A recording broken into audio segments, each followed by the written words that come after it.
Hello everyone, welcome to Board Game School's continued series on the game Magic Realm and Magic Realm in Realmspeak, and today Magic Realm in Tabletop Simulator.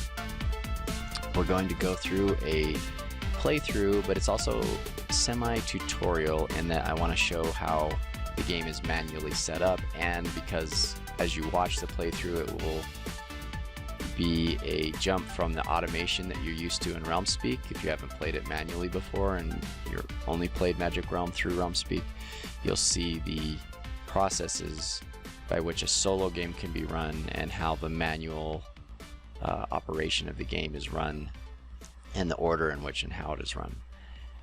And so in order to get this started, we have to, I'm going to do two different mods here. I'm going to go to the workshop. If you have Tabletop Simulator, and you can search in the workshop on the website, there's like a Tabletop Simulator in Steam, a page in Steam, and they have a workshop page, and you can download mods for it. If you search for Magic Realm, there's a few available, and the main two I'm using here are this one called Magic Realm. It's Karim's Redesign. This is semi-scripted, but you still have to do manual setup. Even though they fill out the monster card and the treasure card for you. And then there's this other one here that we're actually going to do the playing with. We're going to, this mod here is called Karim's Redesign, and this is scripted so that it will automate everything for you as far as the setup goes. But what we want to do is we want to learn with this one, so I can show you the setup here. This Karim Redesign original and this scripted version were made by Kevin Jack. His BGG forum name is Cyric. He also is on the Magic Realm Discord, and he created these two great mods. And today we're going to jump into this one here, which is just the Magic Realm Karim Redesign. We're going to start here and load this up, and I will do a tutorial on how to manually set up a game of Magic Realm.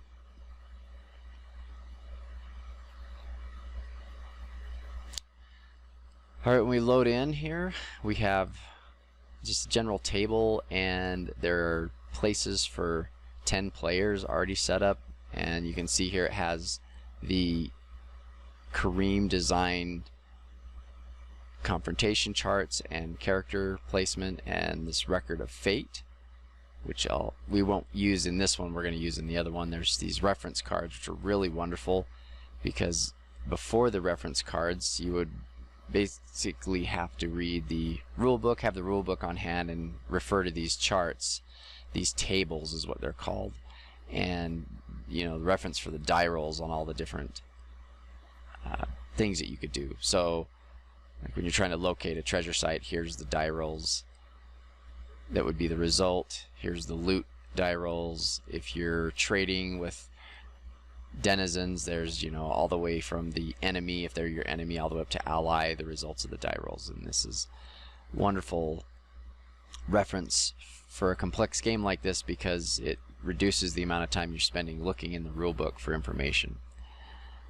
So let's get started. In order to set up a game of Magic Realm here, you would normally have to set up these, like what was called the setup chart card, but is called here the chart of appearances, and this this redesign that Karim made.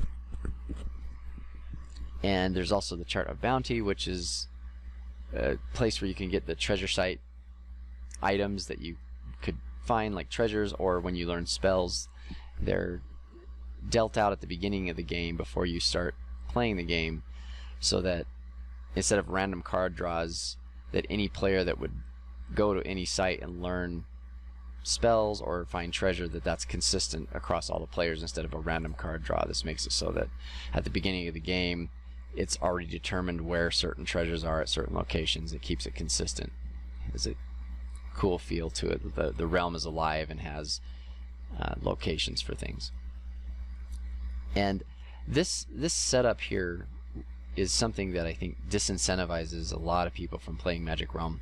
because it takes a while to learn where you place all these monsters. You can see here in this mod, some of these things are already placed at the beginning, and I'm going to press this button here, and you'll see that it then distributes these spells and these treasure cards along the charts, and that's something that is useful. That's why people use Realmspeak, because you can just start the game and that stuff gets placed for you. But here we are today trying to learn how to set this up in a general way. We're not going to cover these chart appearances and chart of bounty today. We're just going to cover how to set up the board with the hex tiles and how to place the chits. And so let's start that. I'll press this setup game, and you'll see that the mod will take the treasure cards and distribute them, as well as the spells.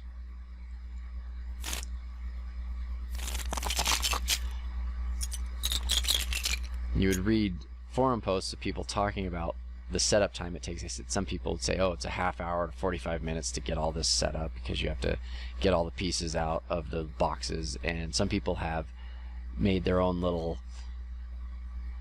they've ordered things from like michaels.com that you can place chits in an organized way, like the way you would put tackle in a fish tackle box, like fishing tackle. It's a similar thing for Magic Realm. There's people have set up so they can distribute all these chits and treasure cards and spells in a real easy way without having to just have piles of chits in a bag that then have to be organized after you open the box. Okay, so let's get started here. The first thing you do in any game of Magic Realm when you try to set up is you lay out the realm with the tiles. And over here in the mod, we have this box here. It says 20 tiles. If you haven't used Tabletop Simulator before, that's its own kind of tutorial, but I'll try to guide you through it. I'm using the middle mouse button to click and move the view around here. And then over here on the right, there's this 20 tiles. If you right click on any item when it's highlighted, you get a sub menu, and we'll do the search, and it'll show us what's inside the box. And it brings up all the tiles for Magic Realm. There are 20 original tiles in the game. These ones are made with Karim's Redesign artwork. And the first thing that you do is you would, whether you're playing solo or let's say you're playing with multiple players, if you had 2 players, you would shuffle these out like you were dealing cards to 2 different players. You'd make essentially 2 stacks. If there were 3 players, you'd make 3 stacks. And these would just get distributed out like I'm doing here. Oops.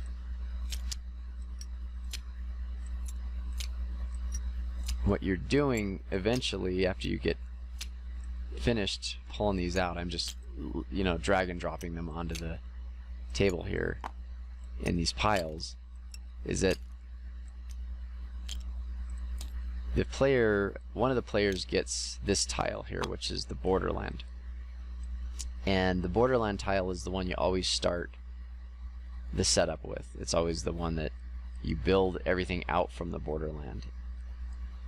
And so whichever player ends up with the borderland, they place first, and you just generally place it in the middle of the table as best you can, and then you alternate between players placing tiles. And this is something that Realmspeak does for you automatically, and here you can do it more manually. Since I have a way I like to set up Magic Realm, I've played enough games now, hundreds of games, where I have certain preferences, and so when I use the Tabletop Simulator versus, say, the Realmspeak setup, where it forces you just into a sequence, I'll skip certain tiles so that I can favor certain setups. When you pick up one of these tiles here, you can left click and it'll pick it up off the table, and you can use the Q key to rotate it counterclockwise and the E key to rotate it clockwise. And then there's this little button up here that lets you change the rotation degrees. 30 is plenty. You can see here that with 30 degrees it takes 2 clicks to rotate it so it can be parallel here. The first tile that the second tile that you place, you can see here, as long as you're lining it up with the road, like you couldn't place this here because there's a road, wouldn't go anywhere, that's an illegal placement. But you have to line up one of the roads for the first tile here, and I'll place it here. And then when you place the next tile, when you get a next tile off the pile, you have to connect it to both hexes. You can't just place it over here. That's the way it would work in Realmspeak. I could cheat on that a little bit as long as you know what you're doing. But the main rule is that you would place it, if you were playing with the rules here, is that you have to connect it now. Like I couldn't connect it to these edges here. I have to wedge this third one in so it's touching both tiles. And the rule is, as you continue to place tiles, is that you want to be able to draw from the paths that are on each hex back to the borderland. So you can see here, these two can reach through the ruins and still get back to the borderland. All these areas can find their way back to the borderland, and so do these ones. There are some exceptions, like the valley tiles. When you place them, like I'll place one now, you can technically place one of these, like I could place this here legally, because this doesn't have to connect. But you would then, when you place the next tiles, is that, like if I attached one here, if I grab this forest one here, you can see that that would eventually find its way back here because I now have opened this path up here. What you don't want is, you don't want a situation where you place a tile like this, because I've added this one, and oh, this is a problem that comes up sometimes. If that doesn't fit flush, you can hit while you're over the tile and it's highlighted, you can use the minus and plus keys to scale them up or down. So I scale down one, it'll fall in place, and I scale back up, it'll fit more flush. So you can see here, this isn't a legal placement because this, while this road lines up here, it doesn't make its way back to the borderlands, and neither does this one. So this isn't a legal placement at this moment. There might be a point where once there's a connection here that I could place this, because then it would be able to come back, but this placement at the moment is illegal. So I'll place this, I'll come and place this here, and now that has made these ones legal, even though these ones initially were fine because they get back to the borderlands the way the valleys work. That these eventually become legal because you'll connect them later. And I'm just going to continue placing tiles, and I'll fast forward us down to the end when this is set up.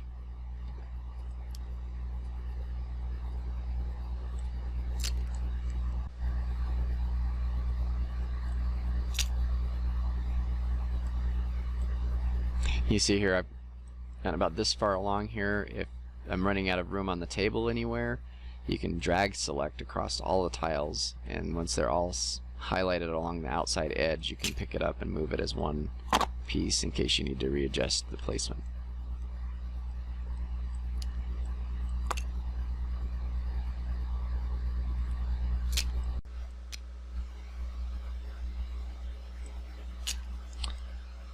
Okay, there's our realm. Pretty neat little setup.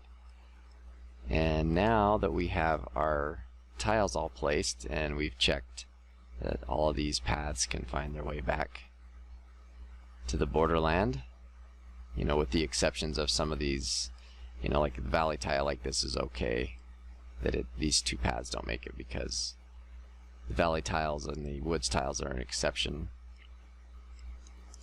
The goal being that you just don't have segments of the realm that are cut off in a way that you can't find your way to them. You don't want to have islands and parts of the realm that are inaccessible.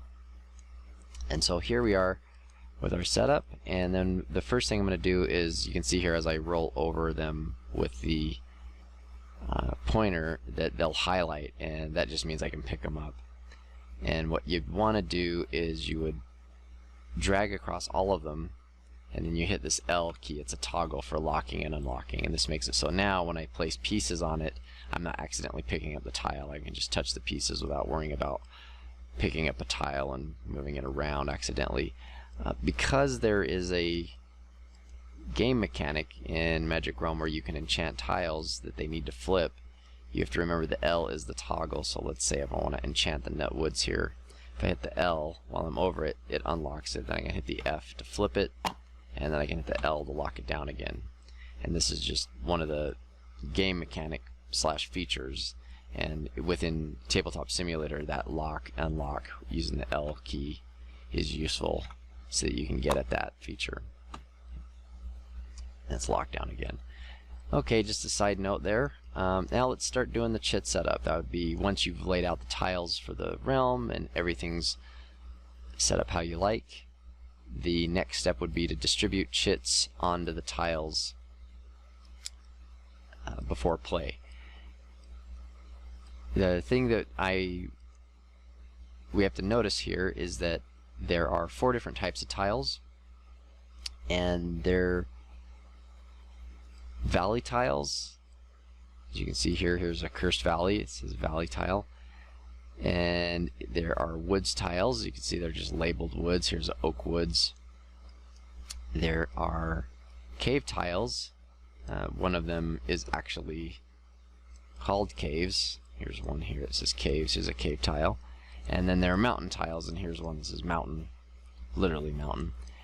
In the original game, you have to refer to the manual to just know, the valleys are named valley and the woods are named woods, but you have to distinguish the caves or the mountain hexes by their clearings. The cave hexes have these black clearings, so any hex that has a black clearing is a cave clearing, even if it has mountainous terrain in it. Like this high pass is technically a cave clearing, even though there are mountain passes. And the ruins is also a cave clearing because it has a singular cave clearing. And then besides the valleys, woods, and caves are the mountain clearings. The mountain clearings are clearings that have 6 clearings. They have no cave clearings, and they have these clearings that are raised, that are denoted by this circle of triangles around the clearing numbers here. And so here's a mountain pass, and here's the one called ledges, that this is also a mountain because there are raised elevated clearings with these triangular circles around the clearings, and there are no cave clearings. With Karim's redesign, one of the things that he did to streamline that process is he created these symbols. So if we zoom in here, you'll see there's these little symbols on each hex, and this is the valley symbol here. It's got this kind of mountains, but then coming out of the mountains is this little river, like it's a valley. That's the valley symbol. If we go over here to the woods tile here, you'll see it has these, basically these 3 tree trunks in a, then the canopy of the forest on top of it here, all these trees together, there's little 3 trees. That's the wood symbol.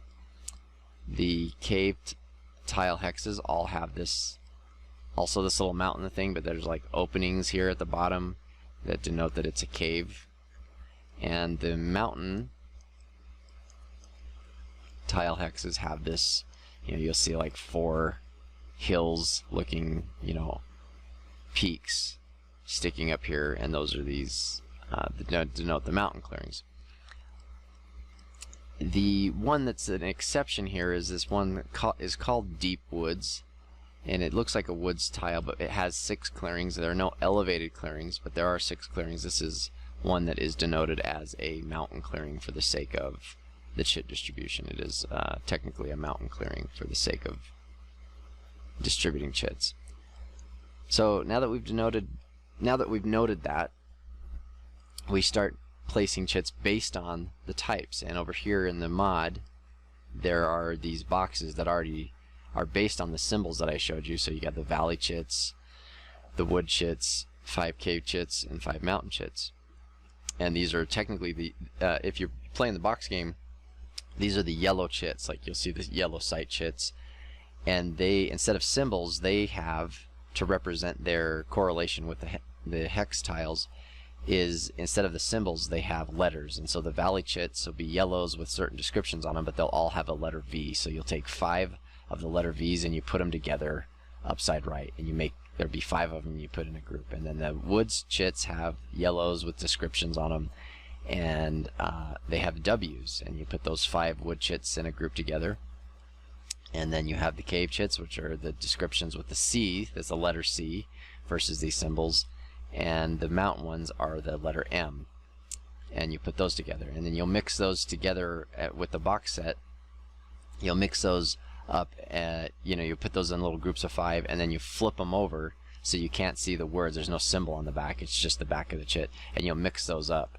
And then after you mix them up, so you don't know which one has which words, you take and distribute them onto the hex tiles. And we'll do that here. Like, we're going to start with the valley chits, and I'm going to just grab one out at a time here, and see it has that little symbol here. And if you were playing on the game, you'd just be grabbing one, you know, face down that you know belongs to the ones that have the letter V on it, and we'll start placing them on the valleys. So here's Bad Valley. I'll put one yellow chit here. Here's Cursed Valley. Put, you know, one here. Let's see here. Here's Evil Valley. I'll put one down here. And let's see. There's Awful Valley up here. And then there's this Dark Valley. And so I'll put the last one. And so we're distributing the yellow hex chits first. And then let's go on to the woods. Grab one woods chit here. I'll put this on Nut Woods.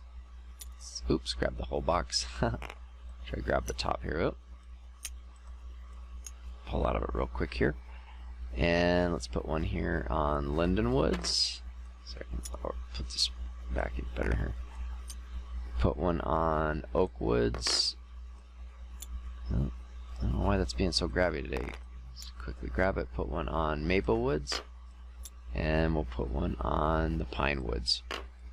And so those are our 5 woods ones. Those are the W's that you flipped over, the yellow ones that had W that you flipped over and put in a group, and you distribute those to the woods tiles. Let's grab the cave chits here, and we'll move them to the ones that have cave clearings. Here's the caves themselves.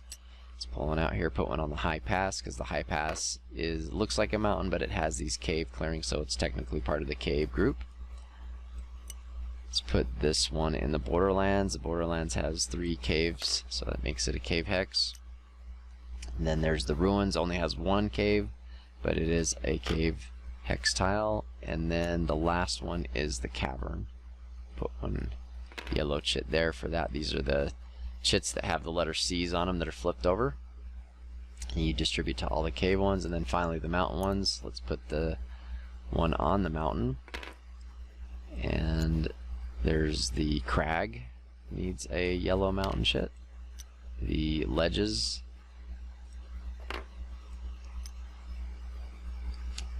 the Cliffs, and finally we have one more here, which is the Woods. That's the one that's confusing, is that the Woods is a mountain hex tile, and so we'll put one there. And that's our yellow chit distribution. All the hexes, when you distributed all 20, should have 1 yellow chit each. And then we move on to the warning and sight sound chits, and these are the red ones in the box. And they just have a description and numbers. They don't denote the difference between the caves or the mountains. These only go, the one thing you will know is that the sight warning chits, the sight and sound chits, they only go to the cave and the mountain clearings. They do not go to the woods or the valleys. And so we'll distribute 5 to caves. You can see here that even though there's 5 in each of these boxes, they have both symbols on them, which means they're interchangeable really, but it's nice that the mod shuffles them out 5 each, and you just know that you have 5 to put in caves and 5 to put in mountains. And so we'll start with the caves. Let's put one in the caves here. And you just stack them on top there. And we'll put one in the Ruins, one in the Cavern, one on the High Pass, and finally one on the Borderlands. And then same thing with the mountain ones. We'll pull these out, put one on the mountain, one on the crag, one on the deep woods,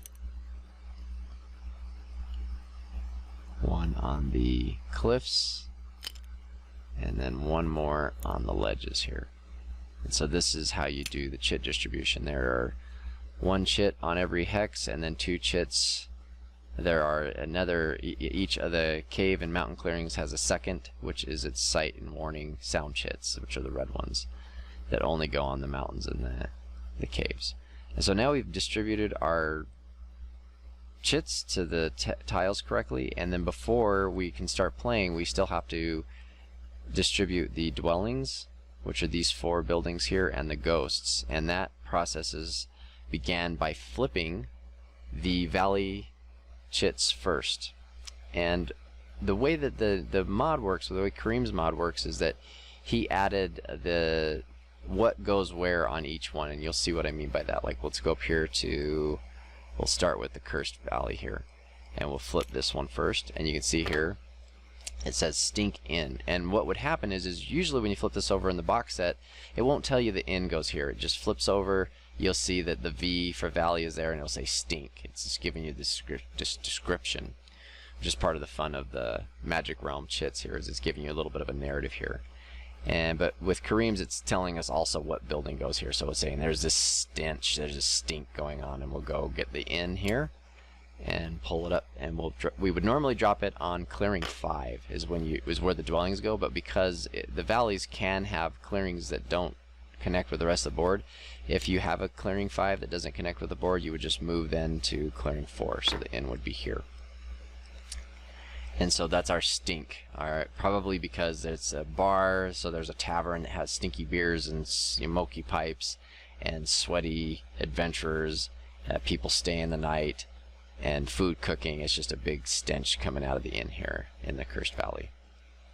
Let's go to the Bad Valley. We'll flip this chit, and it says bones. There's bones in the valley. You're seeing this bones distributed everywhere. There's something going on here, and that is where the ghosts are haunting. And we can put them in clearing 5 because it does connect to the rest of the realm. Let's find the other valleys here. Here's the Evil Valley. We'll flip this over. It says Dank Chapel, an old, musty, dank smell in the Evil Valley. And that's the chapel, and it can go in clearing 5 here. Let's go up to the Dark Valley here. We'll flip this guy. The ruins, there's ruins around. They built a guardhouse around some ruins. It's probably old majestic ruins. That's the guardhouse in clearing 5. And then we also have the Awful Valley, and that's the smoke. It's probably the smell of smoke coming from the chimney. Somebody's possible residence maybe, and people, adventurers, come and visit and stay there. And that's our dwellings, and our ghosts are now distributed based on the chits that flip for the valleys, and that's how you begin the game. You're distributing these dwellings here. Not necessarily begin the game, but before you begin the game, let's get these things out. Now, the next step, the final step before we can start picking our characters and putting them in their starting locations, is we have to distribute the denizens that go with these dwellings here. And the great thing is that they're labeled on the chart of, here in this one, the chart of bounty, they're labeled. But this is another great thing that Karim did, which is that he color coded them. So you have this inn that's purple, the house that's blue, guard is brown, the chapel's also brown. But we'll look over here and see that the rogues, even though it tells you here in the garrisons, it says the rogues are at the inn, but you can see they're purple. So we'll select across there, and we'll move these guys over here to the inn. And you can see it just matches colors and help you coordinate that coherently. These guys are about the same size, so I like to scale them down. While I'm holding them, you can hit the minus key. Let's see, 1, 2, 3, 4, 5, 6, or something like 5 maybe. And then you can see here that they'll fit on there with some room to see the inn poking out there. Let's go down here again, and we will grab the guards that go to the guardhouse. Here's the guardhouse, and I'll size these down. 1, 2, 3, 4, 5. Put them there in the guardhouse, and select across the order, which go to the chapel. Down here, scale those guys down a little bit, and finally the soldiers at the house. Put those guys up here. The blue, see the blue goes with the blue. Scale them down a little bit there and line them up. And now we're technically ready to start the game. We have the chits distributed, we've flipped the valleys to determine where the dwellings and the ghosts go, and we've put the denizens on the appropriate dwellings. And this would be the point where you start the game. You'd then, you would then pick a character. Like I would pick the sorcerer here, and I'd put it on my, you see it's got my name here, if wherever you would be sit at the table. Put my character on the confrontation chart here. I can flip it over and it'll tell me starting location in. On the original card, it should tell you on the back also where your starting location is on the original cards that come with the game. And then I would grab my pieces here, and just like with the tiles, I'll set this box down here. I can right click the box, use the search, and then it has all my pieces here. I've got my player marker, my attention chit for when I target a monster, and then we have my, your capability chits here, and they would go in this little active area here. So if you like fight 3, fight L3, move M5, move M4, and then you have the sorcerer character has these type 4 magic chits with their speeds, and then there's some type 6 here which have this other symbol. So I'll put the type 6 down here. Let's put this one here. Okay, I have all the chits placed here in the active box. And the last thing I would do is just take my character marker and place it on the inn. This is the chapel. Let's find the inn here. I think it's up here, the Cursed Valley, and then I would be able to start the game. I would start recording my actions here. I would start the first bird song by coming down here and recording actions, recording a trade, maybe a move, and so on. And then we'll actually play the game. This is just for the setup. I like to pre-roll dice, like before I start playing. Have a set of dice up on the table for the hide rolls. Need an extra dice for when we do the reposition roll and the change tactics roll. And then we have the monster roll die here,